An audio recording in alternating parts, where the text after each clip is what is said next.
स्वागत है आपका प्रार्थना हो स्वीकार में। आपके साथ मैं हूं सुनीता राय शर्मा। गणपति विसर्जन के बाद ही चंद्रमा पर लगने जा रहा है ग्रहण। ज्योतिष में चंद्र ग्रहण का व्यापक प्रभाव माना गया है, जिसका धार्मिक और आध्यात्मिक महत्व भी है। इस ग्रहण को पूर्ण चंद्र ग्रहण माना जा रहा है। पूर्ण चंद्र ग्रहण को ही कहते हैं ब्लड मून। साथ ही इसी महीने 21 सितंबर को सूर्य ग्रहण भी लगने जा रहा है। लेकिन पहले जानते हैं चंद्र ग्रहण का किन राशियों पर कैसा असर होगा। आखिर क्यों होती है चंद्र ग्रहण की यह घटना, क्यों लगता है सूतक काल, चंद्र ग्रहण में कौन सी सावधानियां बरतनी चाहिए, और साथ ही पितृपक्ष भी शुरू होने वाले हैं। ये सब कुछ आज हम विस्तार से जानेंगे आज की इस खास पेशकश में।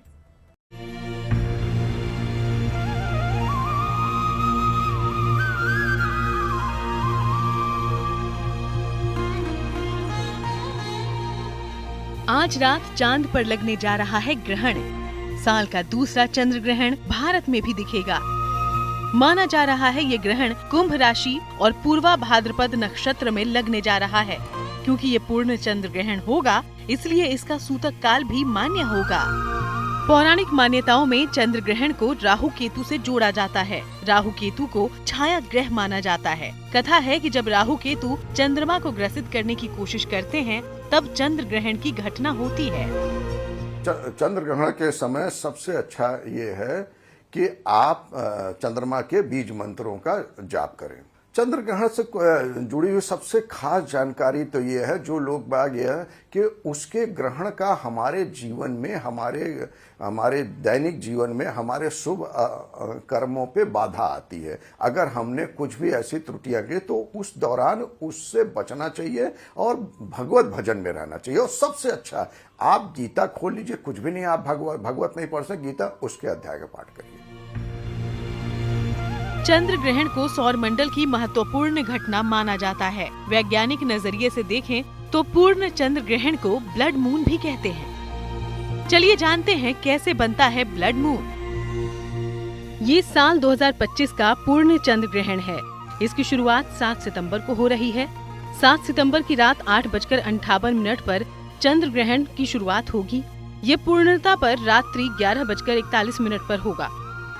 ग्रहण 8 सितंबर को सुबह 2:25 पर खत्म होगा। ज्योतिष के अनुसार ये ग्रहण कुंभ राशि और शतभिषा नक्षत्र में आरंभ होगा। इसका समापन कुंभ राशि और पूर्वा भाद्रपद नक्षत्र में होगा। ये पूर्ण चंद्र ग्रहण भारतवर्ष में दृश्य होगा। स्थिर राशि में ग्रहण होने के कारण इसका प्रभाव अगले 6 महीने तक दिखेगा। ये ग्रहण भारतवर्ष में दिखेगा, इसलिए इसमें सूतक के सारे नियम लागू होंगे। सूतक का आरंभ 7 सितंबर को दोपहर 12:18 पर होगा और समापन 8 अक्टूबर को रात 1:26 पर होगा।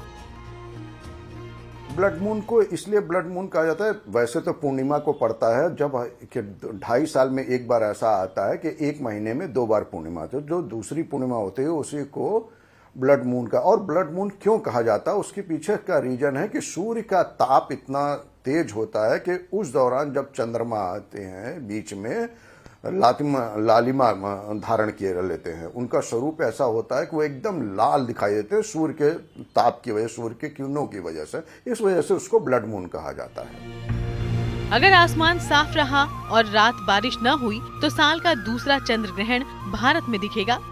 आप साफ तौर पर ब्लड मून का नजारा देख सकते हैं। ये ग्रहण एशिया, यूरोप, अंटार्कटिका, ऑस्ट्रेलिया, प्रशांत महासागर, अटलांटिक महासागर के साथ ही हिंद महासागर में भी दिखेगा। चलिए अब आपको बताते हैं कि भारत में चंद्र ग्रहण की घटना कब होगी। इस चंद्र ग्रहण का प्रभाव राशियों पर लंबे समय तक बना रहेगा।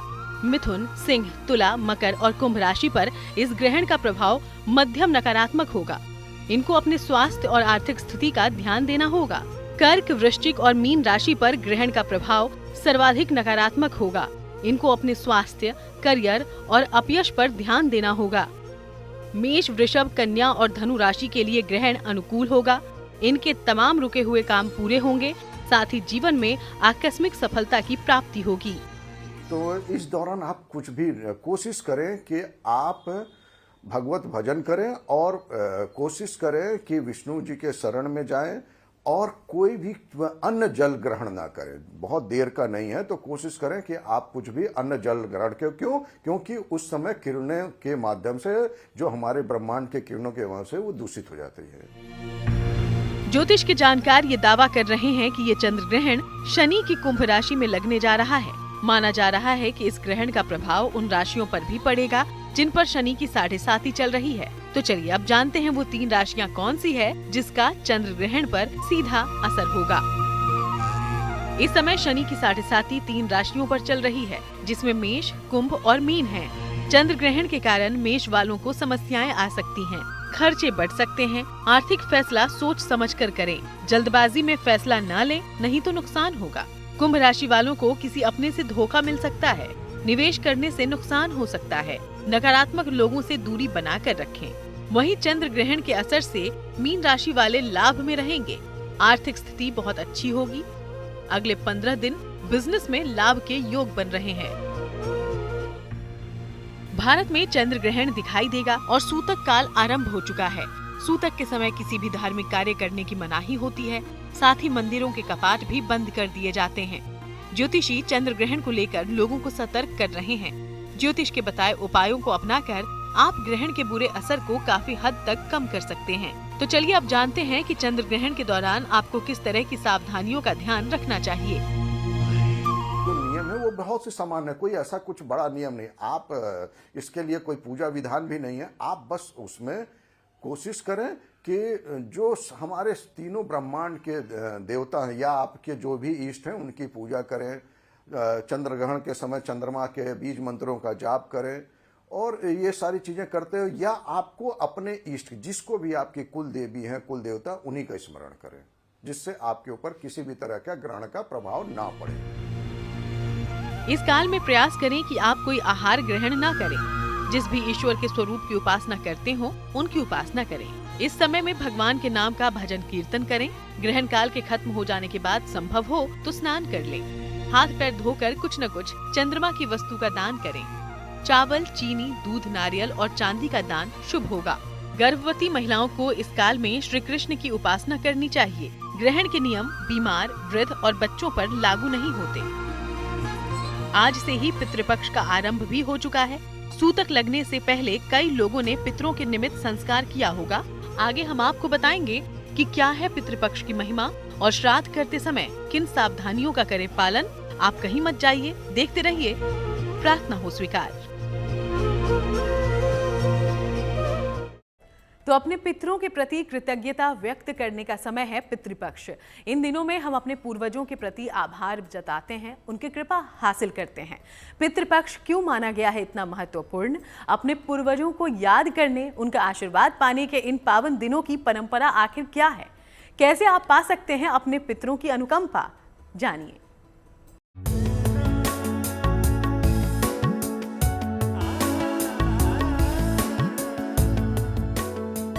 पितरों के तर्पण के दिन, उनका आशीर्वाद पाने के दिन, पितृपक्ष यानी पितरों का पक्ष।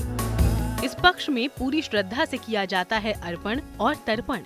मान्यता है कि पितृपक्ष के 15 दिन पूर्वज धरती पर आते हैं और अपने संबंधियों को आशीर्वाद देते हैं। पितरों को तर्पण देने और उनका श्राद्ध कर्म करने के लिए अगले 15 दिन बहुत महत्वपूर्ण हैं।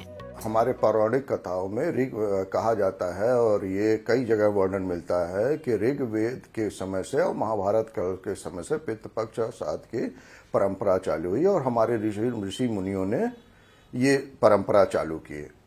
अब क्यों किया जाता? हमारे जो पितृ हैं, मतलब हमारी जो पूर्वज है, सूक्ष्म रूप में मौजूद रहते हैं वायुमंडल में, कि उनकी उपस्थिति रहती है हमारे वायुमंडल में। उस दौरान उनको प्रसन्न करने के लिए, उनकी तृप्त इच्छाओं की पूर्ति के लिए, जो उनके द्वारा वो अपुष्ट कह सकते हैं, इच्छा कर सकते हैं, जो अपने कुल कुटुंब के लिए उनके मन में जो इच्छा रहती है और जो उनको किसी भी तरीके से कष्ट है, उसकी मुक्ति के लिए किया जाता है। श्राद्ध का मतलब श्रद्धा पूर्वक अपने पितरों को प्रसन्न करने से है। सनातन मान्यता के अनुसार जो परिजन अपना देह त्याग कर चले गए हैं, उनकी आत्मा की तृप्ति के लिए सच्ची श्रद्धा के साथ जो तर्पण किया जाता है, उसे श्राद्ध कहा जाता है। हर साल पितृपक्ष में पितृ अपनी संतानों के बीच आकर रहते हैं और जब संतानें उन्हें जल अर्पित करती हैं, उनका श्राद्ध करती हैं, तो प्रसन्न होकर पितृ उन्हें सुख, समृद्धि और कष्टों से मुक्ति का आशीर्वाद देते हैं। अनेकों पुराणों में श्राद्ध का वर्णन आता है। वायु पुराण ले ले, मार्कंडेय पुराण ले, नारद पुराण ले, इन सभी पुराणों में श्राद्ध के विषय में अनेकों ऋषि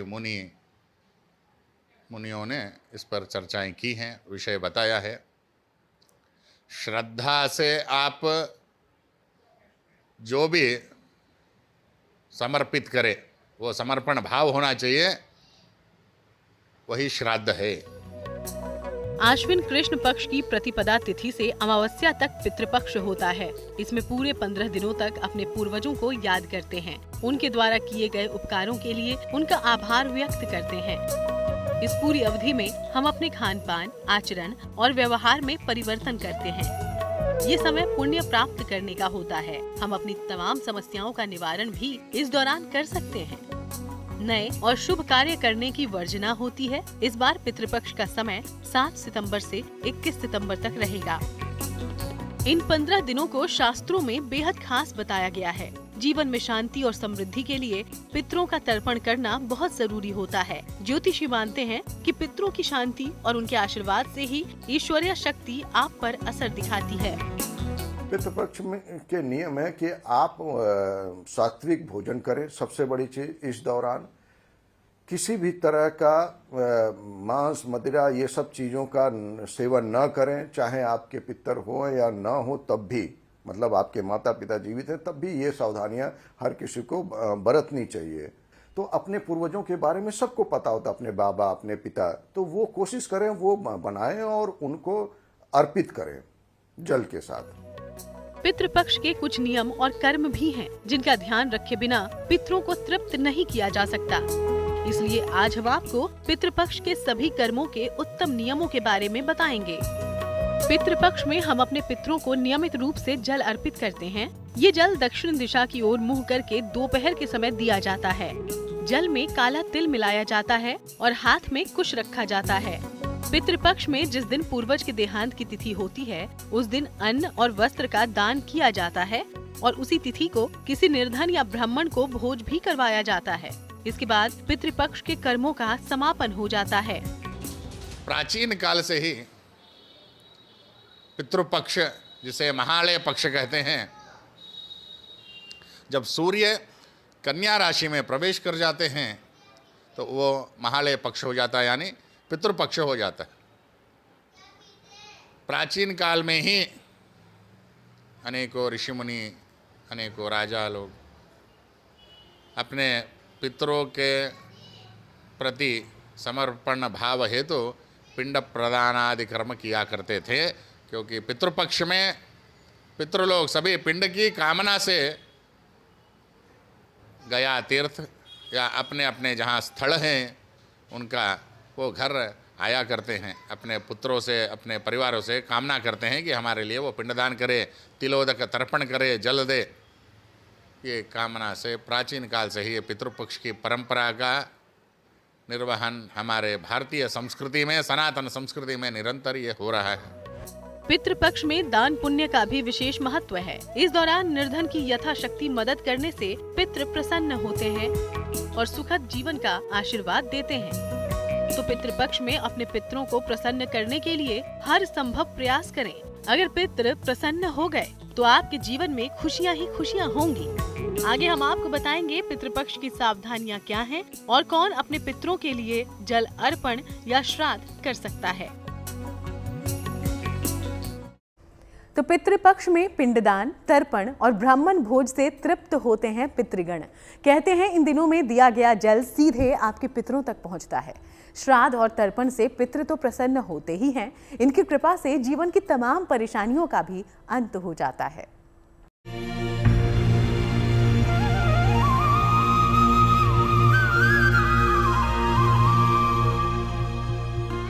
पितरों के प्रति श्रद्धा, प्रेम और समर्पण का महापर्व है पितृपक्ष।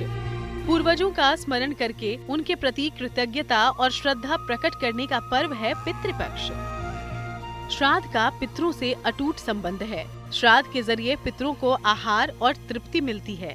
जो भी व्यक्ति अपने पितरों को संतुष्ट कर देता है, उसे पितरों के आशीर्वाद से जीवन के हर सुख की प्राप्ति होती है। लेकिन पितृपक्ष में तर्पण और श्राद्ध करते समय कुछ सावधानियां भी जरूरी है। नियमित रूप से क्या करना चाहिए कि कम से कम आप उनके लिए भोजन निकालें। वो भोजन कोशिश करें कि हर तरह का उनका भोजन थाली में रखें, जल रखें, बाहर रख दें और दक्षिण दिशा में दीपक जलाएं। और वो भोजन रखने के बाद कहा जाता है कि काग के माध्यम से, हमारे काग देवता के माध्यम से, कौवे के माध्यम से हमारे पितर भोजन ग्रहण करते हैं, तो आप उनको अर्पित करें। पितृपक्ष की अवधि में दोनों वेला स्नान करके अपने पितरों को याद करना चाहिए। कुतप वेला यानी दोपहर में पितरों को तर्पण दें। इसी वेला में तर्पण का विशेष महत्व है। तर्पण में कुश और काले तिल का विशेष महत्व है। जो कोई भी पितृपक्ष का पालन करता है, उसे इस अवधि में केवल एक वेला सात्विक भोजन ग्रहण करना चाहिए। पितरों को हल्की सुगंध वाले सफेद पुष्प अर्पित करने चाहिए। तीखी सुगंध वाले फूल वर्जित हैं। दक्षिण दिशा की ओर मुख करके पितरों को तर्पण और पिंडदान करना चाहिए। पितृपक्ष में नियमित रूप से भगवत गीता का पाठ करें। कर्ज लेकर या दबाव में कभी भी श्राद्ध कर्म नहीं करना चाहिए। पितृपक्ष में दूध का प्रयोग कम से कम करें। बहुत से लोगों को अपने परिजनों की मृत्यु की तिथि याद नहीं रहती। ऐसी स्थिति में शास्त्रों के अनुसार आश्विन अमावस्या को तर्पण किया जा सकता है। इसलिए इस अमावस्या को सर्वपितृ अमावस्या भी कहा जाता है।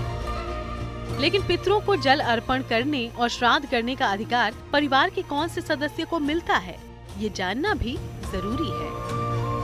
मान्यता ये है कि पुत्र को करना चाहिए अपने पितरों की पूजा। लेकिन अगर किसी के यहाँ पुत्र नहीं है तो पुत्री भी कैसे। हमारे धर्मशास्त्रों में पुत्र और पुत्रियों को बराबरी का दर्जा दिया गया है। धर्मशास्त्रों में कहीं पे भी संतान का शब्द का प्रयोग होता है। उसका किसी भी तरह से लिंग भेद नहीं है हमारे शास्त्रों में। तो अगर पुत्र नहीं है तो पुत्री भी कर सकती है।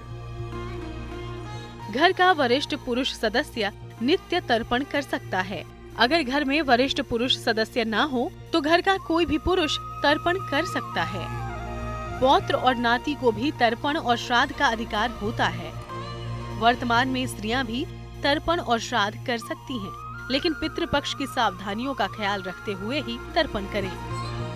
पितरों की आत्मा की शांति के लिए शास्त्रों में श्राद्ध का बहुत महत्व है। ऐसी मान्यता है कि जो लोग पितृपक्ष में पूर्वजों का तर्पण नहीं करते, उन्हें पितृदोष लगता है। श्राद्ध के बाद ही पितृदोष से मुक्ति मिलती है। तो चलिए अब जानिए वो विशेष उपाय जो पितृपक्ष के दौरान आपको पितरों की कृपा दिलवा सकता है। हर तरह के आप विष्णु भगवान की पूजा करें, भागवत पाठ करें। सबसे अच्छा है कि इस दौरान अगर आप भागवत पाठ कर सकते हैं तो भागवत, अगर वो भी नहीं कर सकते तो गीता का पाठ करें, तो भी आपके पितर तृप्त होते हैं इससे, और उनके जो भी त्रुटियां होती हैं वो समाप्त होती हैं। दोपहर में जल में काले तिल मिलाकर पितरों को जल अर्पित करें। सात्विक भोजन ग्रहण करें। किसी निर्धन को रोज भोजन करवाएं। रोज सामर्थ्य अनुसार श्रीमद् भागवत गीता का पाठ करें। अमावस्या के दिन दान जरूर करें। तर्पण और श्राद्ध से तृप्त होकर पूर्वज अपार सुख और संपन्नता का आशीर्वाद देते हैं। शास्त्रों में पितृपक्ष की अद्भुत महिमा बताई गई है। साथ ही पुराणों में भी इसका जिक्र है। इसलिए श्राद्ध करना बेहद अहम और जरूरी कर्म है। तो आप भी अपने पितरों का कीजिए विधि विधान से उद्धार, जिससे आपके जीवन में आएगी खुशियों की बहार।